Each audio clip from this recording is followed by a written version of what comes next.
I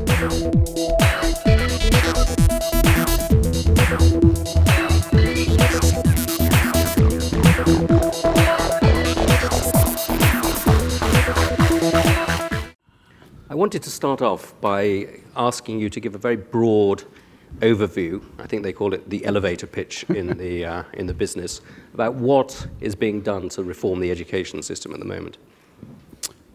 Sure. First of all, let me just quickly put it in context. We've got an education system where higher ed, you've seen tuition rising faster than healthcare medical inflation. You've got a K-12 system where 1 in 4 won't graduate, will drop out, disproportionately of minorities. You have an education system where 15-year-olds will rank anywhere from 14th to almost to 25th in terms of their preparedness in math, reading, and science. And you have many who enter kindergarten already with an achievement gap. With that context, we try to embark on comprehensive, what we'll call cradle-to-career set of reforms. Starts with, how do we really start putting in more supports for early learning? How do we really define what is a quality early learning experience, because it's a very fragmented system, so that the early learning system can better prepare on the front end.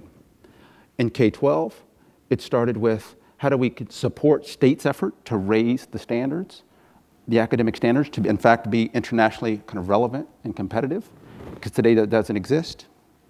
We've asked to put in place better supports and evaluation and accountability systems for our educators, because it's the notion of we need our educators to be more professional.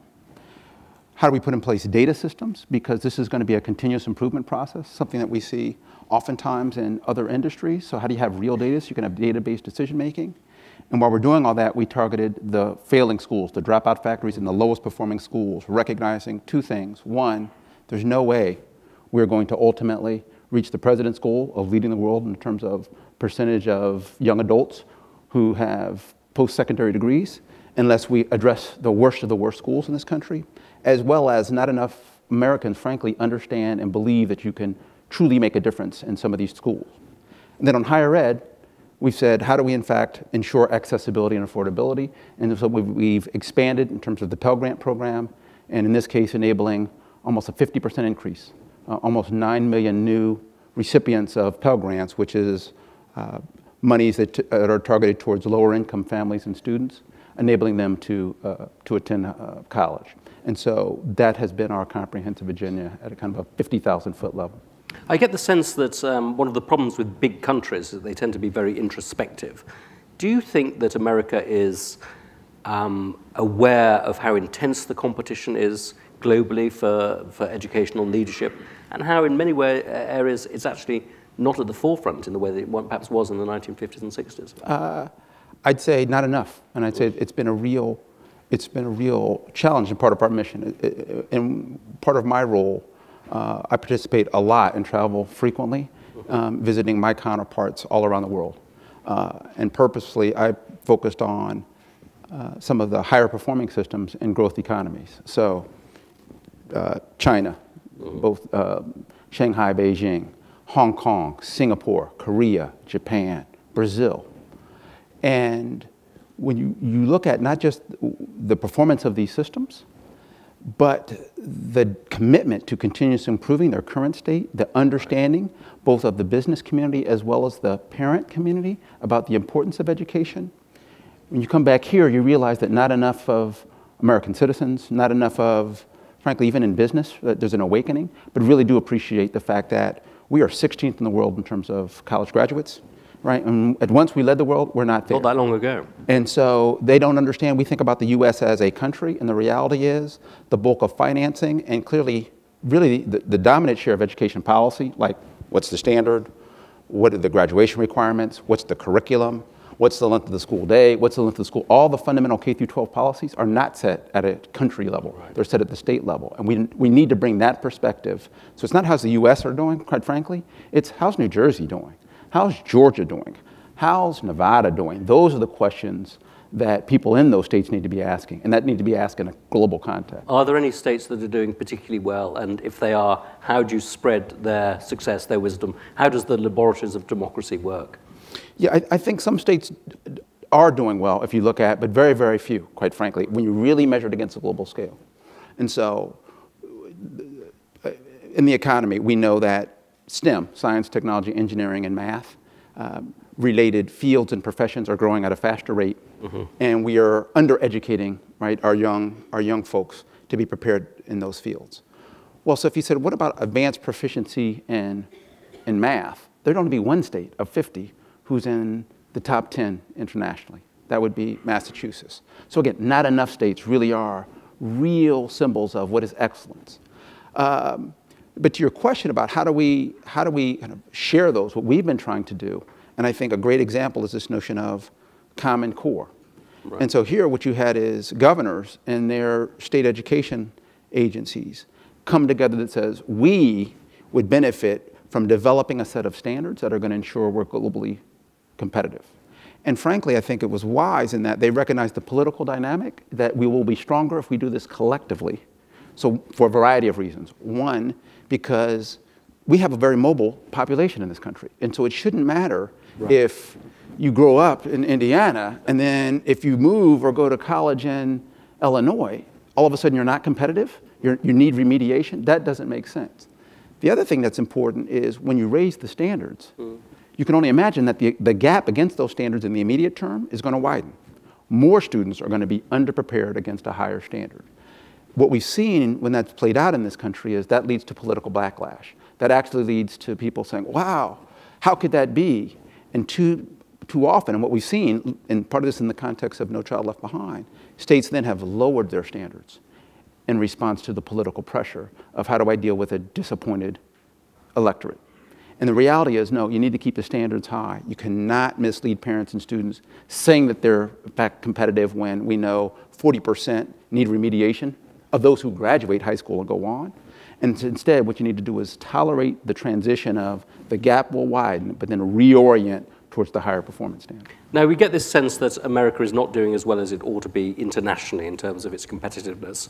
I notice many countries around the world are much more innovative, much more willing to try new things. Let's point to Sweden as an example, a great social democratic state. We think of it as a very consensus-oriented state, but yet they've given parents vouchers to go to public or private schools. They've privatized the provision of public schools, so you've got lots of education companies coming in and running those public schools. They're free at the point of use, but they're run privately. There's a lot of innovation. Why isn't America more willing to try new ideas on education if the system as it is slipping?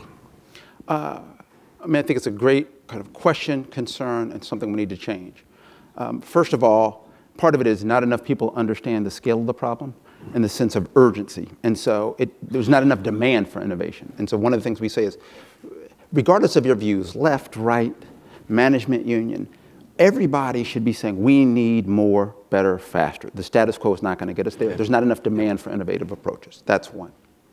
Two, what we've seen is, frankly, there are many constraints to try to introduce innovation into the system. And so the problem is we have a very decentralized system in this country relative to others. So when you say, I've got 50 states, we've talked about that, but the reality is, you know, if you think about kind of a typical school districts, there are about 14,000 independent school districts making decisions about, at the implementation level, what curriculum, what new innovative tools and approaches are going to be adopted. That's a very tough system to really, you think you get 1,000 flowers blooming. The reality is you get more ways to say no than to say yes. And so I think what we need to do and what we've been committed to is, how do you foster more choice? And so we've been very much a supporter of charters in terms of innovative practices. But frankly, we've been even more so around promoting outcomes and evidence-based. So the idea is it's not about the flavor of the month, it's about what's working. And if it's working, how do we actually proliferate that throughout the education system? So I think that's what we're committed to. How do you scale it up? If you've got a good charter, how do you encourage other people to imitate it?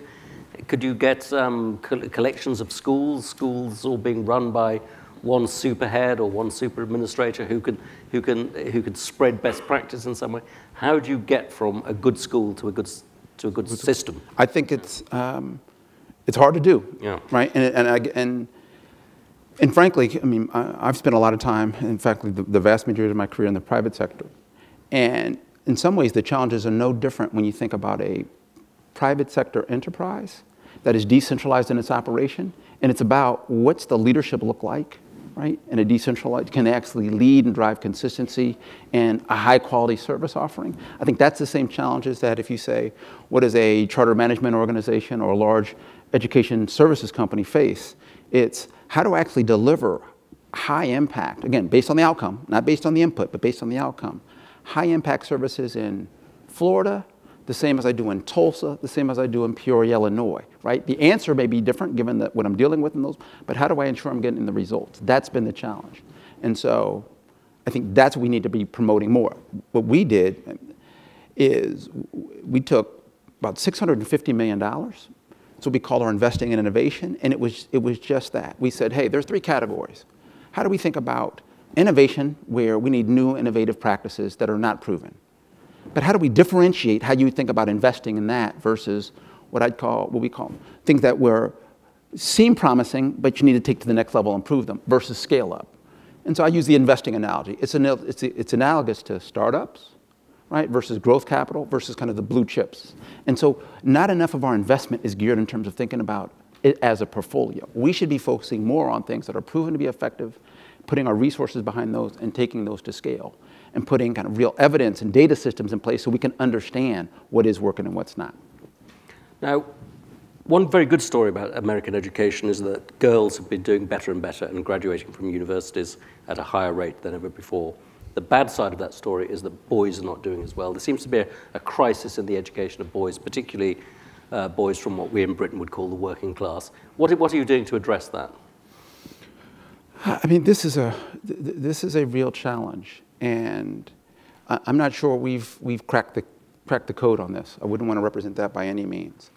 I think one, what we're finding is that you need to have effective teachers in the classroom, and effective teachers, we find, are having impact with all students. With respect to boys, oftentimes we don't have enough role models. Male role models. So you don't have male role models, yeah, oftentimes at home, unfortunately, right? In terms of too many of our households, our single parent households, oftentimes, right? The head of that household is not a male role model. And when they go to school, we oftentimes don't have that role model in a highly visible way in the school environment. And so one of the things that we've been trying to do, and it's been called teach.gov, is promote the teaching profession, because the reality is we have about over 3 million teachers in this country. We will lose about 1 million of those over the next 4 to 6 years. How, in fact, do we identify and recruit some of the best and brightest to be teachers, and in particular, many of those to be male, to be of color, so they could be role models in the classroom to address that? I think that's some of the things we have to do. Just one other point, and I think it could make a difference, disproportionately to young males, and that is this use of technology and kind of the role of technology in new learning methodologies. There's lots of benefits of doing that. There's benefits related to distance learning. Mm-hmm. Right? You've got rural communities. Frankly, you've got urban communities that can't access the talent in physics. If you will, the local labor markets, not allowing them to put the same qualifications in each and every student. You can use technology to access expertise and take it. Where it's not a replacement, it complements. That's one use. The other use of technology is it allows for much more real-time capturing of instructional data. So that the teacher could understand, if I've got a classroom of 26, did 3 people not understand this component of area of a triangle, or did 20 people not understand it? And did 5 understand it such that they're moving on to the next level? And so that then the teachers, and you put 3 teachers together that says, here, let me tell you what's going on in my math class. They can say, well, I've got the same issue. They can collaborate because they have real data. Technology allows that. When you put electronic devices, digital content, it enables the capturing of more data. That's helpful. But the last, and I'm bringing it back to the male question, and you see this in Korea in particular, is this notion of you can have the content be that much more engaging. It's engaging content, and so some people talk about the gamification, but how in fact with chat, with interactive content, what you find is many, and I use a Korean example, you have many young males in Korea, they call it a gaming addiction. Right. And so part of this is, yeah, are they going to get distance learning? Perhaps. Are they going to get the benefits of mining the data? Yes, they intend to do that. But what are the real term burning issues? Right. This is a better way to engage 14, 15, and 16-year-old boys and keep them excited about learning. And I think that kind of application is going to be relevant in our country. I'm going to ask one more question and then open it up to the audience. And the question I'd like to ask you about is STEM. Yep. We had the CEO of DuPont this morning saying, well, we have this extraordinary problem that we have unemployment. On the other hand, we have a real shortage of people with engineering backgrounds, and the school system is not providing them. They have a significant deficit as compared with European countries in terms of the proportion of people going through science and engineering. What are we doing to address that structural problem? Well, I think, first of all, we're trying to bring 100,000 more qualified STEM teachers into the classroom. I'll tell you, it's commonsensical, but it's absolutely true. The importance of effective teaching makes all the difference in the world. And you see that in terms of a teacher who's highly effective gets higher learning, gets greater retention. You see that translate, and there have been studies that looked at the persistency of that impact. It translates to higher earnings, right? Those students who've had effective teachers have had higher earnings, no doubt because they've probably gone further in their academic pursuits. But they've also things like lower teenage pregnancy. And so there's all kinds of societal benefits to effective teaching. And so in that context, how do we bring effective STEM teachers who really can inspire, motivate, and convey aspects related to science and math in a way that too many of our students, especially minorities, especially women, are turned off. They're turned off by math and science. Yeah. It's like there's almost this pride of it's hard and it's meant to be hard, instead of no, I'm going to be measured on not who I'm flunking out of my class, but who I'm in fact keeping in my class. Right. And that's the mindset. So we've got it, and we've been committed to, and the president's announcement that we're committed to bringing in 100,000 STEM teachers as an example. We're looking to collaborate and bring our resources with the National Science Foundation in terms of how in fact can we work across government to invest and the effective STEM programs. So those are the kinds of things we're trying to do to promote STEM. I hope we've got time for a few questions. Anybody in the audience? Sir, just there, yeah. And it's got to be very short, I'm afraid, because we're really up again.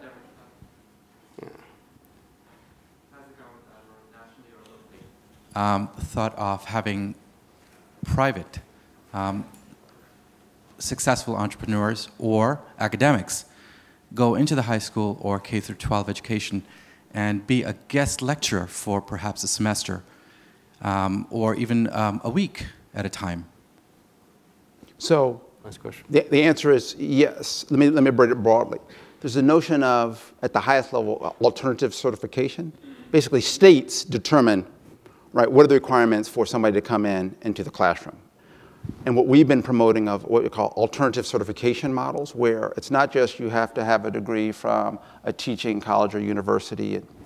We said, but there could be other people with different backgrounds, industry, other parts of academia, who may not have been formally trained to be a teacher, but can they demonstrate subject matter expertise? Can they get some professional development that will prepare them to be effective in the classroom? And then move towards a model of, you want qualified people meeting a certain qualification. So this is not meant to diminish the profession, but to then shift in this notion of, but frankly, all new teachers, almost regardless of what their background, are novices. And so then it's a question of who's really effective and how do we assess how effective you are, and frankly, make that a higher bar. And so regardless of your background, once you demonstrate that you're being effective, then you become, if you will, a more professional and kind of official teacher. We're trying to move towards that kind of model. Lastly, that's been the policy level. In terms of local practices, could you do it for a semester? Again, things we use our bully pulpit in our messaging, and we try to provide incentive for states to think about alternative certification. At the end of the day, unfortunately or unfortunately, depending on your view, these are local school districts' decisions in terms of what programs they stand up and how they reach out and partner with their business community or local higher education institution to put forth those kinds of programs. No. The short answer is no. There are a couple of things that people may not know about the federal government's role in education. One, from a sheer financing standpoint, and anywhere between $650 billion for public, about $800 billion total. in terms of the total funding for education. Federal government provides between about 7 and 9%. We are the minority funder. 2, we are precluded from putting forth anything related to curriculum, and we're precluded from anything that would preempt collective bargaining at a local level. So we actually have a very restricted role in terms of in a formal decentralized structure. So that's why we use our resources to try to provide incentives, to try to provide safeguards for those students who are historically disadvantaged, students with disabilities, poor kids, kids who don't speak English as a native language. That's the bulk of our funding. And so we use those to say, even if you want that 7 to 9%, yeah, we do put strings attached to try to influence the overall system. But we're frankly more constraints than people sometimes realize in terms of our ability to mandate specific education policy. So it's all about the very judicious use of sticks and carrots. It is indeed. Thank you so much. Thank you very much. That was very kind of you. Thank you.